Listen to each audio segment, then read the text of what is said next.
tonight. Dry, hot conditions spark a fire ban. The ban covers all open-air fires with the exception of cooking. The risk and rules in Waterloo Region. Fires that may get out of control, and we don't want to see anybody get hurt or injured. As crews continue to battle out-of-control wildfires across the country. Also, transforming the future of road safety. There's an audible warning, and it's quite loud, and the camera says, warning, warning. The new AI technology. It's coupled with the camera system that monitors the driver directly, and what that's looking for is drowsiness, distraction. And how it alerts distracted or drowsy drivers. And learning what to do. I feel like the key to success was teamwork. When life gives you lemons. So I've had some kids come in with resumes, and they're just excited about it as we are. The local business mentoring the next generation.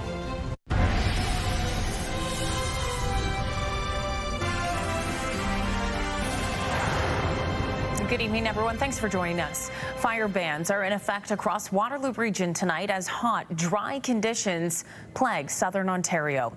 Let's go to CTV's Alexandra Hollick, who's been looking into this for us. Alexandra, how long can we expect the ban to be in place? At least until conditions improve, Leanne. The ban goes hand in hand with the extreme heat event that we're currently in, and one expert says it's something that we'll have to get used to moving forward.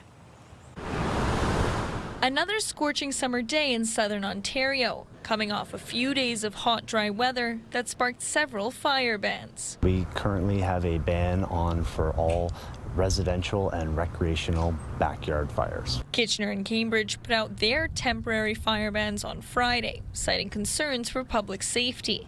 While the ban in Cambridge includes cooking fires, Kitchener is making exceptions for nourishment and necessity. Think no other alternative. It's not meant for s'mores. It's not meant for roasting a marshmallow. That's not considered food for nourishment. The same rule applies in rural townships, with Wilmot, Wellesley, Woolwich and North Dumfries announcing an open burn ban that began on Thursday. All open-air fires that we're concerned with are those backyard recreational fires, agricultural fires, the larger agricultural fires, anything with an open flame that is from wood-based products. Propane-based flames are permitted region-wide, while the townships also allow charcoal. Those found to be non-compliant with the ban could face fines ranging across the region. If we just see a package of wieners sitting there, we're not going to accept that, and you're going to get a $300 fine. Experts urge residents to take the ban seriously. At this time, fires could easily ignite, so vegetation is drier than normal. They could become out of control much quicker, it's much more difficult to control them, and they could produce more damage. According to the Canadian Wildland Fire Information System, Waterloo Region is at an extreme risk for fire danger. Lots of us live close to a forest, have grasslands in our backyard. If we ignite that fire can quickly spread and become a wildfire. Just because we're in southern Ontario doesn't mean that we're not at risk. It's a risk that could soon become a regular occurrence with climate change. More extreme heat, more wildfire on the horizon. What we're seeing now is what we'll likely see going forward. But there are ways to mitigate a flame-filled future. Number one, it's reduce our emissions. Start to picture things that are combustible close to your home and remove those as much as possible. Really do that maintenance. And new tonight, a fire ban is also in effect in Woodstock, while a partial burn ban is in place in Mapleton, Minto, and Wellington North. In Norfolk County, on the other hand, there is no fire ban in place at this time. And officials across southern Ontario are monitoring conditions to see if and when the situation changes. Leanne? Yeah, lots to keep up with. Alexandra, thanks for that. CTV's Alexandra Hollick joining us live this hour. A significant forest fire continues to burn in Cottage Country tonight. Firefighters are working to contain the out-of-control blaze in Kawartha Lakes. Officials there say roughly 27 hectares are burning in a heavily wooded area about 2 hours northeast of Toronto. CTV's Rahim Ladani has those details. Local fire departments are shuttling water to desperately needed areas as a wildfire between Bobcaygeon and Kinmount, west of Highway 49, remains out of control. Having something so close and just being like in view practically from where I'm standing right now is very catches you off guard. 27 hectares of forest are actively burning in the area. At this time, there have been no injuries and evacuation orders have not been issued. But officials warn unpredictable winds could change that, saying the fire is still in a dangerous place. I know that they're worried, but I also know how resilient they are. Over the weekend, water bombers worked to battle the fire, which first ignited late Saturday afternoon. As crews work through another day of hot and dry conditions, adding to the difficulty is an ice storm that occurred more than 4 months ago. Earlier this year, freezing rain downed branches across much of the province, and that debris is hampering firefighting efforts. The ice storm we had at the end of March brought down a lot of trees and created a lot of brush. And of course, with the tremendously dry conditions, it's just a recipe for this type of event. An official cause has not been confirmed, but it's believed this fire started after an electrical storm in the area last week. A total burn ban remains in effect until further notice as firefighters work to get this blaze under control. We'll dive deeper into the forecast with Alex Pinto standing by outside of our studios. Alex, it's not just the dry conditions. We are also seeing very extreme heat here in Waterloo Region. Yeah, extreme heat, extreme humidity. It's what we saw over the weekend, starting off the work week, so not really getting much of a break from it at this point. And that heat warning still in place for much of southern Ontario as we kick off the week officially. So it is hot, it is humid. So this is expected to continue right through to Tuesday. Some areas potentially it could go right through until Wednesday. So this is when we could see highs 32 to 35, but with the humidex values feeling more like 37 to 42 depending on where you are. And we're not getting much relief from the heat overnight, still sitting in the 20 range. So yeah, that heat and humidity is still with us. And right now, though, mainly clear conditions. It doesn't feel as humid as it did earlier this afternoon, but it is still a hot one. Just seeing a couple of clouds out here, but that sun is shining. That sky is pretty blue and bright right now.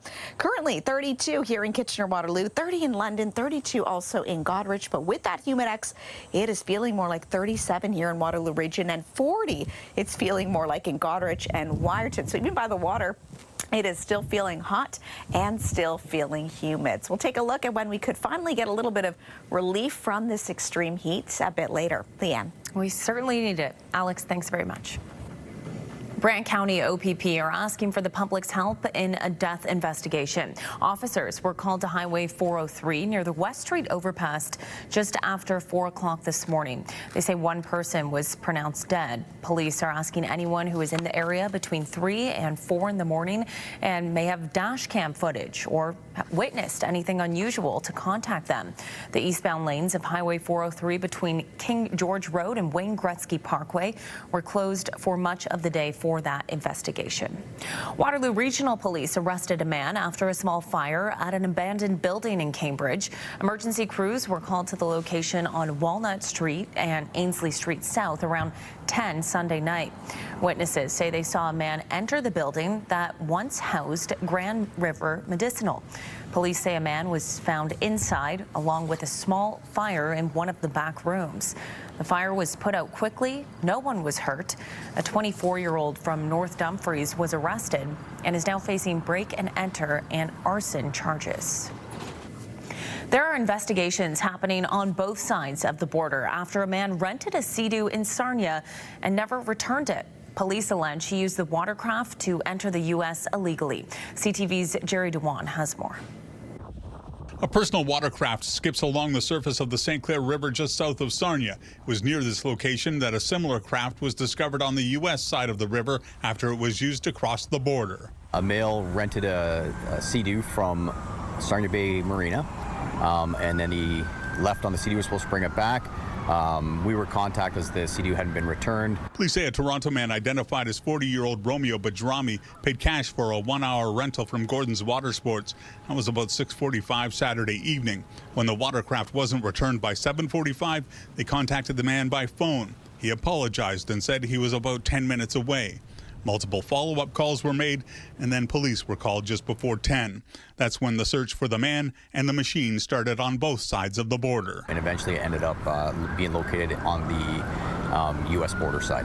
It was found not far from Stag Island, which sits in the middle of the St. Clair River on the Canadian side of the border. Inspector Vosberg says Sarnia police have been working in cooperation with a number of U.S. and Canadian agencies. RCMP, the OPP, the CBSA, and then with the Coast Guard, as well as with the United States Coast Guard and United States police agencies on the other side.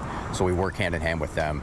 Taylor Gordon is president of Gordon's Water Sports. He declined doing media interviews, but issued a statement saying strict protocols are followed, including verifying identification and getting waivers signed. They also have tracking systems on the watercraft. In his statement, Gordon says, in this specific case, the tracking system on the rented PWC stopped transmitting during the rental period. The cause of this malfunction is still under investigation. Vosberg says the other concern is people putting themselves at risk making the crossing. It's not just a small little river. There's lots of current, there's lots of undertow, and people that aren't maybe as experienced with watercraft, it's actually the safety is our concern. Gordon told CTV News that the watercraft likely won't be returned anytime soon. Canadian Border Services told him a full investigation will likely take months and the craft will be held during that process. In Sarnia, Jerry DeWan, CTV News. We're getting a clearer picture tonight on when a Waterloo elementary school may finally reopen. Elizabeth Ziegler Public School was closed earlier this year over structural and safety concerns. But it's now believed the return to any on-site learning is still more than 2 years away. Let's go to CTV's Spencer Turcotte, who joins us live from Elizabeth Ziegler tonight. Spencer, the upcoming school year was already ruled out for a return. It was, and now the school board is telling families their new goal is to reopen the school in September 2027. The Elizabeth Ziegler Public School grounds sit empty, both inside and outside. Sure, it's summer break, but when September rolls around, the school will still look and sound the same. Our first communications, we really didn't have any idea about the scope of work. We didn't know what was going to be involved in the rehabilitation and the restoration of the building. The Moore Avenue building in Waterloo closed in March due to structural concerns. Once it was announced the school would not reopen this year, students were moved into portables on the property or transferred to other schools, primarily Sandown Public School. The majority of students will then be attending Sandown come September. Our son ended up staying at Elizabeth Ziegler in portables. It was not too bad of a transition for him, but we are not necessarily looking forward to the transition to Sandown this coming year. The Waterloo Region District School Board released results of a structural engineering assessment on Elizabeth Ziegler Public School in June. It detailed the extensive repairs needed within the building to address cracks, corrosion, and deterioration. The school board says in addition to the restoration work, they'll also be doing accessibility, electrical, and HVAC upgrades on the building. I was shocked when the architect would talk about like 100 years in the future, and that's the kind of standard that they set when they're undertaking a restoration like this. The school board ruled out a return to the school for the 2025-2026 academic year, yet families that CTV News previously spoke with were hopeful of a return after that. The communications really just specified the upcoming academic year that it would be closed. I just found out today. I didn't get any communication from the school board, but it's summer, so I kind of get that. But in a post on the school's website late last month, the board indicated their goal is to reopen it on September 1st, 2027, meaning a restoration timeline of more than 2 years with a possible return for the 2027-2028 school year. It really is a lot of transition that we weren't looking to have for him and his elementary experience. Given that Elizabeth Ziegler Public School has a heritage designation, the school board says there's a list of specific contractors who are qualified to do the work. The first steps in the procurement process are underway, but there's no firm date when repairs could start. And because of that competitive bidding process, the school board isn't sharing details about the estimated cost for all that work at this time. Leanne.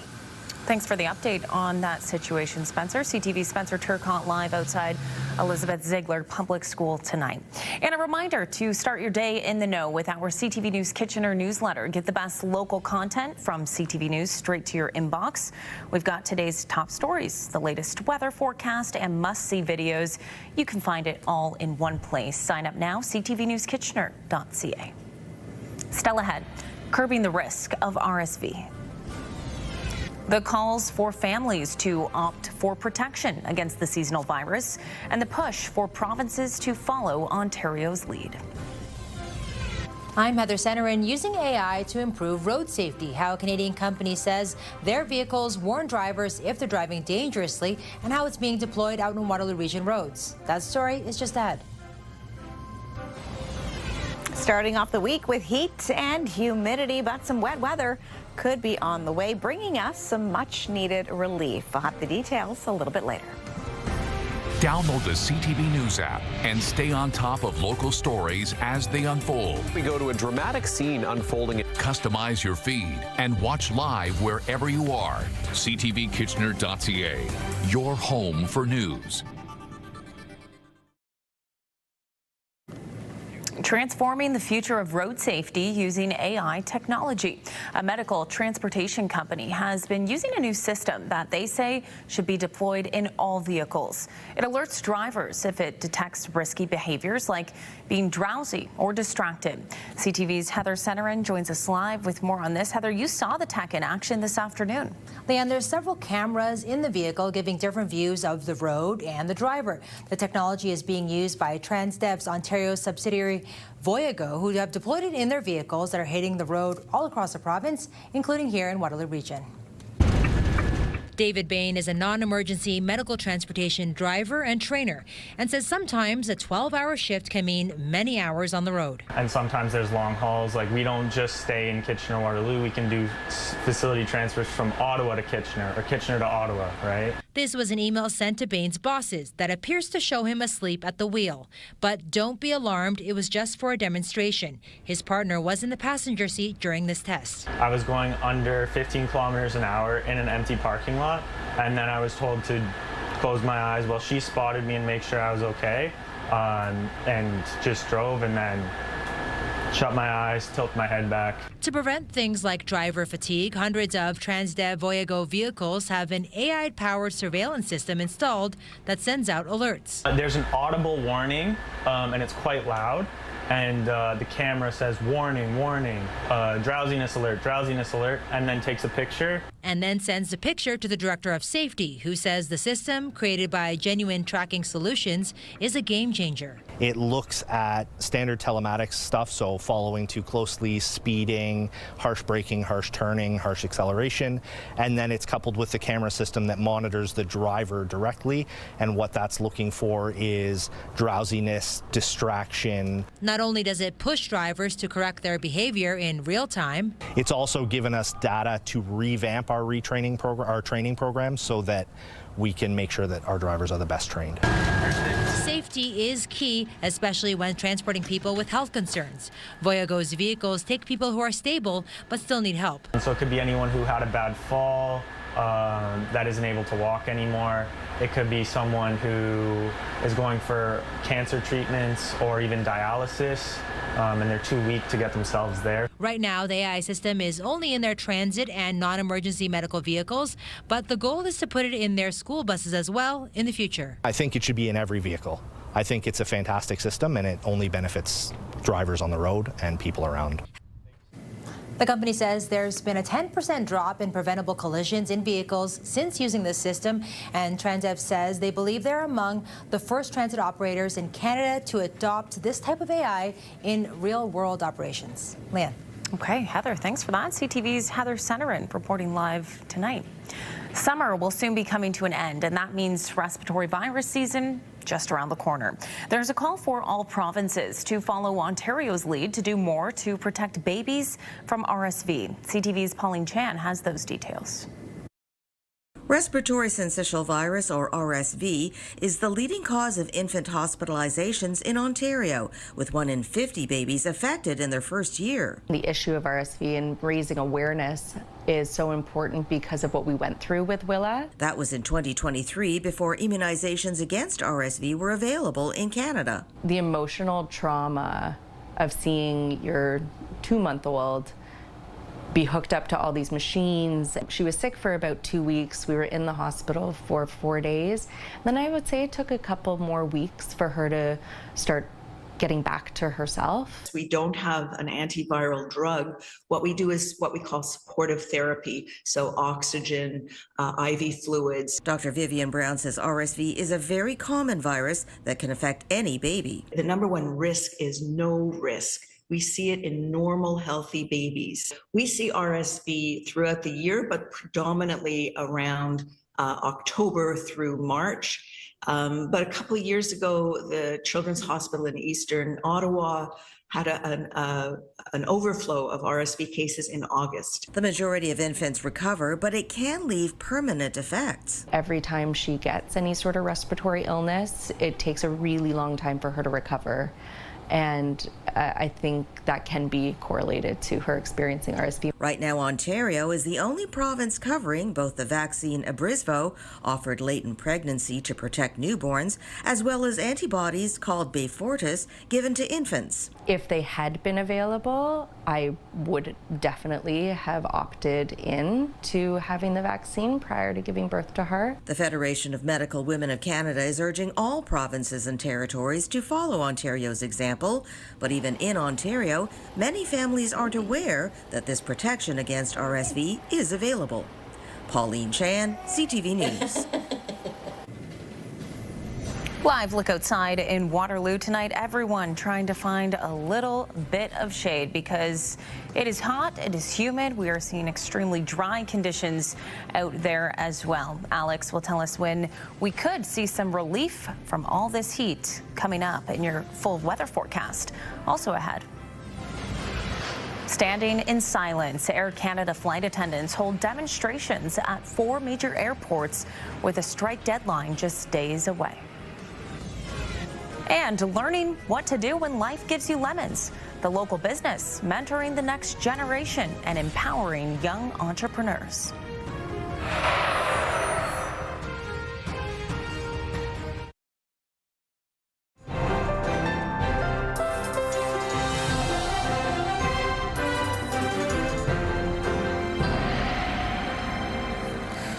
Well, we have been talking all about the heat, humidity, dry conditions. Alex, I swear, this morning when I stepped outside, I thought this potentially had to be the hottest day that we've seen yet this summer. I know, it feels like it. Each time we see, a heat wave, a heat event, it feels like it's getting hotter and hotter. So at this point, I feel like, we should just be used to it. But no, it is hot, it is humid, and pretty much everyone we've seen with that Humidex, it has felt like we were in the 40s. So. Yeah. Similar, but it just feels quite hot, especially when we have a nice break in between Jealous these of events. anyone who is by the beach today. Yes, yeah, nice beach day. Lucky, hopefully you had a chance to be by the water or just being able to stay cool in the shade. Yeah. As we take a live look outside this evening, nice blue sky. That sun is shining, but yeah, it is a hot one out there. Really feeling that heat and humidity. It's not feeling as humid, if we can even say that, compared to what we saw this afternoon, but we are noticing it's slightly changing just ever so slightly. But yeah, that humidity, you can definitely still feel it in the air. But good news, some relief is expected to be on the way. But with that comes a little bit of wet weather. So I guess good news for our gardens because they really need it. So the heat warning, though, still in place for much of southern Ontario today. This is expected to continue through to tomorrow, possibly even Wednesday, depending on where you are. So some areas could still be under this heat warning. So we're seeing daytime highs 32 to 35, but with the Humidex feeling more like 37 to 42. And as we get into the overnight, we're sitting in that 20 kind of territory, so we're not really getting much relief from the heat when it comes to those overnight hours. So getting into the rest of the evening, mainly clear for us here in Waterloo Region. Slightly north, we could see a little bit of some scattered showers throughout, and that's when a little bit of wet weather could start getting into tomorrow. And then take a look at this. So by 5 o'clock or so tomorrow is what we're seeing. Some wet weather, heavy at times for us here in Waterloo Region. Many areas also going to be under a risk of a thunderstorm as well.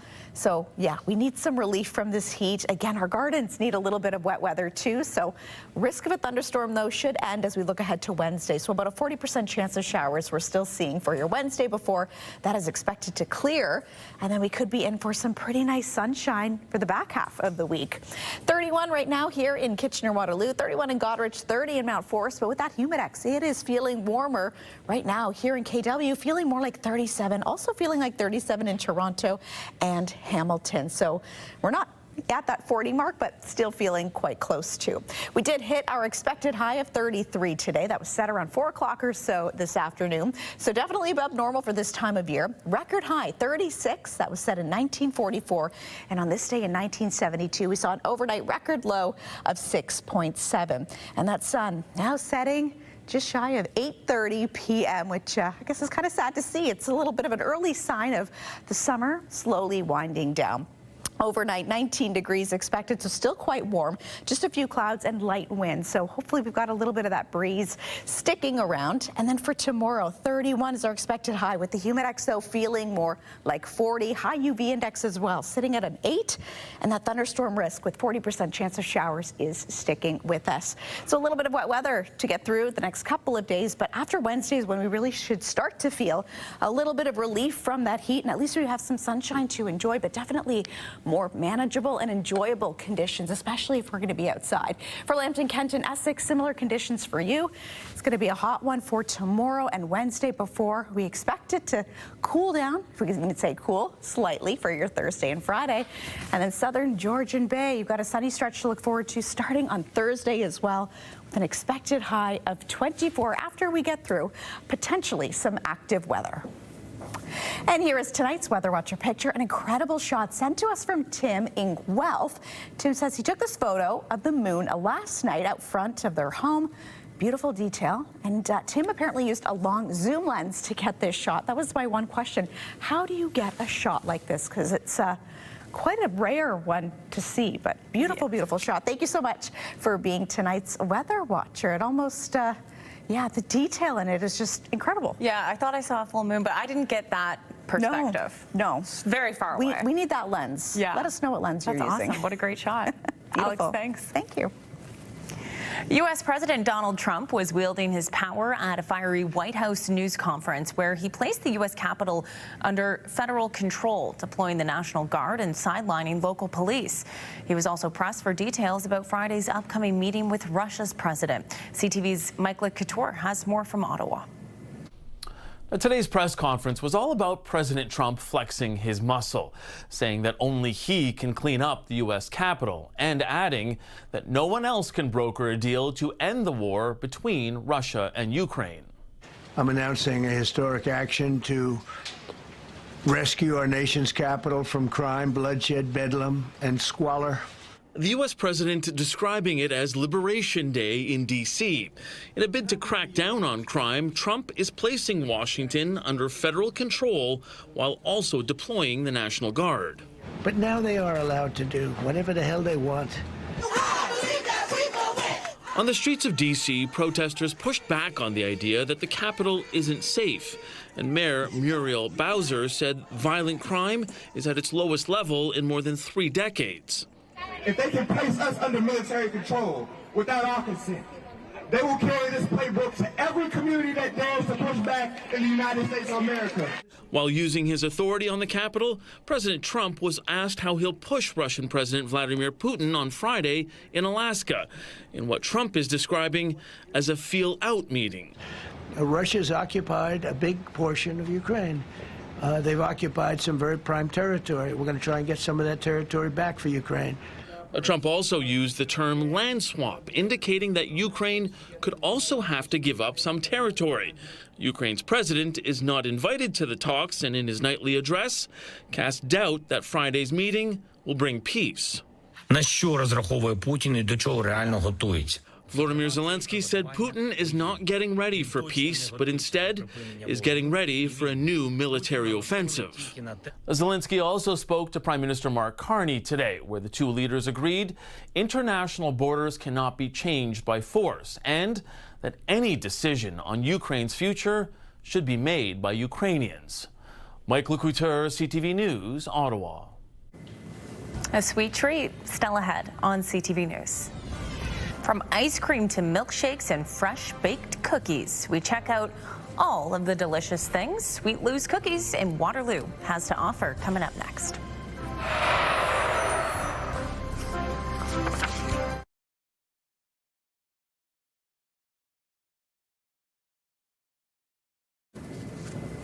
With just days to go before a possible strike, Air Canada flight attendants were mobilizing across Canada, holding protests outside the country's 4 largest airports. CTV's Sean Leathong has more from Pearson.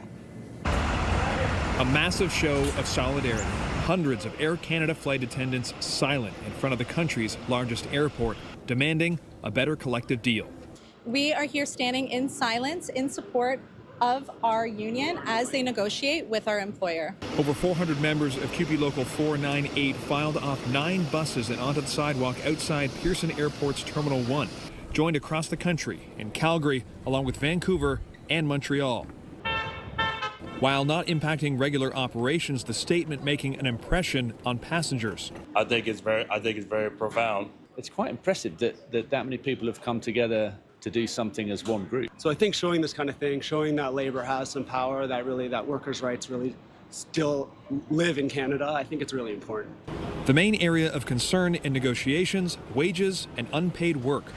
So just have a little bit of space. Shannon Elliott saying they're only paid while their plane is in motion. We're required to be at the aircraft an hour before boarding to ensure that the aircraft is safe from our end.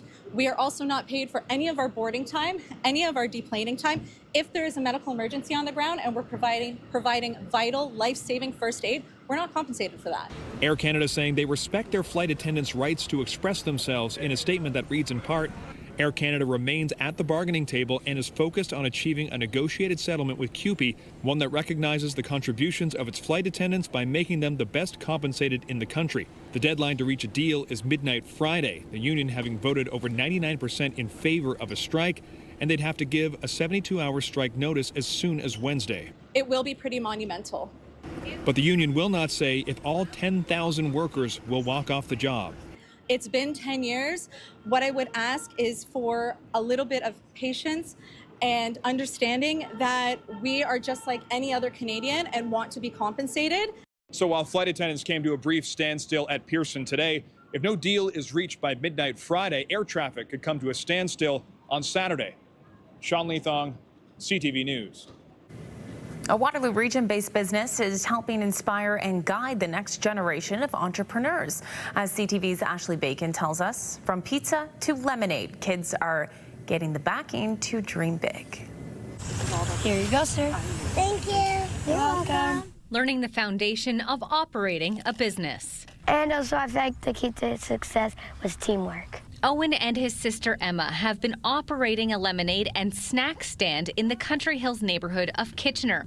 This summer, they've taken it to the next level, thanks in part to the team at local Domino's locations. They come in with a lot of awesome ideas. We've had kids come in with posters before, drawings. I've had some kids come in with resumes, and they're just excited about it as we are. They're partnering with local families to offer a slice of creativity while learning about entrepreneurship. They gave us like the hats and the coupons, and they told us we could sell it for like how much we wanted, and we talked about like the prices of the like a regular large dew topping pizza, and so that would help us choose how much money we're gonna sell it for. Our business plan was we were gonna go out there with a smile and sell as much as we can. For mom Brett Lee Jones, she's happy to see her children gaining new knowledge. They also wanted to do things like selling freezies. So how much is a box of freezies going to cost? How much are we going to sell them for? And profit. So it was really neat watching them talk about that and, you know, argue about pricing and stuff like that. The team at Domino's Waterloo Region and surrounding areas has been offering the mentorship program for the last 4 years. Helping around 100 families develop their own lemonade stands in the process. This is something that we're doing in the Tri-Cities, so Kitchener, Cambridge, we also own Paris, New Hamburg, Waterloo, and our new Elmira location as well. A partnership giving these budding business owners the confidence to take on future challenges. Because I like all the compliments on how much manners I have and how I'm a great entrepreneur. Lemonade, come buy some lemonade! For young entrepreneurs like Owen and Emma, they get to learn skills along the way. But for the community, we get to cool down on a hot summer's day. Delicious. Ashley Bacon, CTV News, Kitchener. The Waterloo Regional Police Service's annual Backpack Challenge is still in full swing, but a donation earlier today has them much closer to their goal. The Radha Krishna Mandir Outreach Group visited police headquarters this morning with a delivery of more than 1,400 backpacks. Regional Police aiming to collect 5,000 backpacks that will be passed on to families and about 25 local child and youth organizations. Police have extended their deadline for this year's campaign and are accepting new backpacks and school supplies until the end of August. And let's recap our top stories of the day. CTV's Colton Weens joining us live in studio with the latest. Colton, first on those fire bans that are in place in Waterloo Region. Yeah, that's right, Leanne. A lot of fire bans were put in place in many communities in hopes of mitigating that risk. Kitchener and Cambridge's temporary fire ban is still in effect today. Some rural townships also have them in place and are expected to remain at least until conditions improve. Plus, a Waterloo Elementary School is aiming to reopen in 2027. Elizabeth Ziegler Public School was closed earlier this year over structural and safety concerns. It's now believed the return to any on-site learning is still more than 2 years away, and the new goal is to reopen in September 2027. Okay, and Colton, online we have a story about a meteor shower. Yeah, that's right, Leanne. One of the biggest meteor showers of the year will reach its peak this week. The Perseids streak across the night sky in the northern hemisphere every summer, but for anyone living in southwestern Ontario, the best time to see them is tomorrow and Wednesday. For more information on the story, you can scan the QR code on the bottom left of your screen to get the CTV News app or to download the app right now. You can also visit our website, ctvnewskitchener.ca. Leanne. Hey, we've got 2 chances as well. Two chances. Thanks very much. Well, if you are looking for a way to cool down during the heat wave, this week's Made Right Here business is one sweet option. Sweet Lou's Cookies in Waterloo has ice cream and milkshakes in addition to, of course, its namesake cookies. Hi, I'm Luke Azzola, founder of Sweet Lou's Cookies. We offer fresh-baked gourmet cookies and a wide selection of ice cream that you can turn into ice cream sandwiches, milkshakes, and sundaes. We always have 12 cookies on the menu, and we love to experiment with taste, texture, and different items that we all love. So what we bring to you is something that is very unique that you know and love, like Twix, Fireball Whiskey, Milk Duds. We put those all in cookies to make them super delicious. We've been open for 5 years, and the feedback we've got from our customers is absolutely incredible. So people come here at 12 o'clock at night. We're open till 1 a.m. every night, and they'll run here to get their little treat. And it's not the partiers that come here, it's the students that actually study and they need a sugar fix or something to keep them going and build their robots. We also have customers that come in and they have a little bit of sadness in their life. Someone might have passed away, and they come in and they get cookies to cheer them up. So we have such a wide variety of customers that we make a difference in their lives. So this gentleman, Peter Zeff, actually helped me make an ice cream sandwich machine that I had a vision for. I always imagined 2 cookies, some ice cream, and coming together with toppings in a way that's unique, that no one else can do. And he built this machine that no one else has, and we've got it right here in Waterloo. One of the thrills that we have is seeing our customers enjoy our product. And we actually want to have a cookie cam to see, like, it's incredible that we will turn CEOs of large multinational companies come in here and turn into little kids. Everybody just loves being here, picking their cookie and enjoying our treats. Our vision is to expand into 25 locations in Ontario. We're just starting the process right now to create a Sweet Lou's Cookies franchise. Our products come with a guarantee. So when you buy a milkshake, an ice cream sandwich, or a cookie from us, it has to be not the best in town, because that's not what we're striving for. It has to be the best of your life. And we're trademarking that, and that's our guarantee, and we stand by it. You can confirm those cookies are so good. And now I want one. Okay, still ahead on CTV News, soaking it all in after a historic win. How tennis star Victoria Mboko is staying grounded after her magical run. And what's next for the newly minted National Bank Open champion.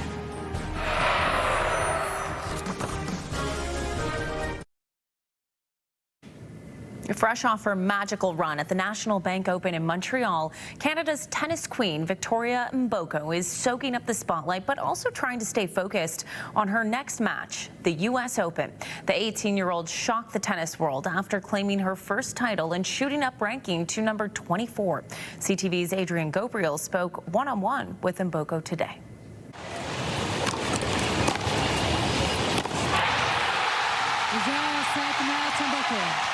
Utter disbelief. Victoria Mboko's maiden WTA title. National Bank Canadian champion. How does that sound? Now that when you say it like that, I mean, it feels kind of crazy. I'd say it's kind of hitting me a little bit harder now than it was right after the match. But when you reflect back and you see what you've accomplished in such a short amount of time, what does that mean to you? If I would have told my younger self that, you know, I would have done something like that, I would have never thought of it. Your family flees war in the Democratic Republic of Congo. You were born in the U.S. in 2006. Shortly thereafter, you move to Canada. Do you believe the resilience, the perseverance of your parents, of your family, has transferred into your game on the court? I think it definitely does. Maybe I haven't really experienced what they've experienced along the way, but knowing that kind of sacrifice that they make, they worked overtime, you know, so we can have the opportunity to have more lessons and play in the group practices and play with good people. There was just so many sacrifices along the way that played a big role into who I am today. I think growing up, I always was aware of it. And I think I made more of an effort to try to better myself, to make it worth it, you know? You're 18 years old. You just won your country's top tennis tournament. How does Victoria Mboko stay grounded while continuing to rise? I think having a great support system around me, having people who know who you are, I think it's very important at tournaments and even in life as I advance in my career, to have just great people around me that can make me feel like me and who can make me feel comfortable as well. The teenage champion is indeed sure-footed in the spotlight. Her youthful gaze now shifts to the U.S. Open, where she'll be playing for the very first time, with aspirations of winning her first Grand Slam tournament now on the horizon. Adrian Gabriel, CTV News, Toronto. Former Wilfrid Laurier Golden Hawk Taylor Algersma saw some preseason NFL action over the weekend. College football in Canada is very similar to D1, D2, and D3. The London, Ontario native played in the fourth quarter between Green Bay and New York. Algersma is competing for the Packers' third-string job, completing some passes over the middle and helping to move the chains on fourth down. He completed 3 of his 4 passes for 24 yards in his only drive of the game. And let's check in with the national news team for a look at what's coming up later tonight. Tonight, the debate over the surprising summer travel ban. We should definitely get people out of the woods. Why a walk in the woods in some provinces could now cost you thousands of dollars. Later on CTV National News. Southern Ontario still under a heat warning this hour. We'll take a look at when we potentially could see some wet weather roll in first thing in the morning. Coming up in Wake Up Weather. Here's what's on CTV tonight. Stick around for E-Talk at 7 before The Big Bang Theory. Then at 8, American Ninja Warrior. And Match Game is airing at 10.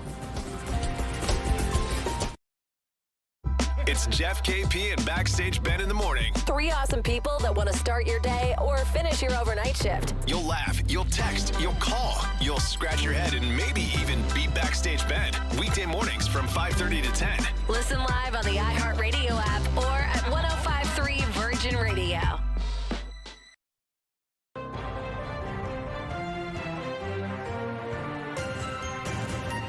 All right, let's check back in with Colton Weens for a look at what we are working on tonight. Colton. Well, Leanne, people are gathering in a Guelph Park tonight to write postcards to the province on behalf of endangered species in response to the province's Bill 5. We'll also be diving a bit more into the news of Elizabeth Ziegler Public School remaining closed until 2027, looking to gather some more reaction to the announcement being made.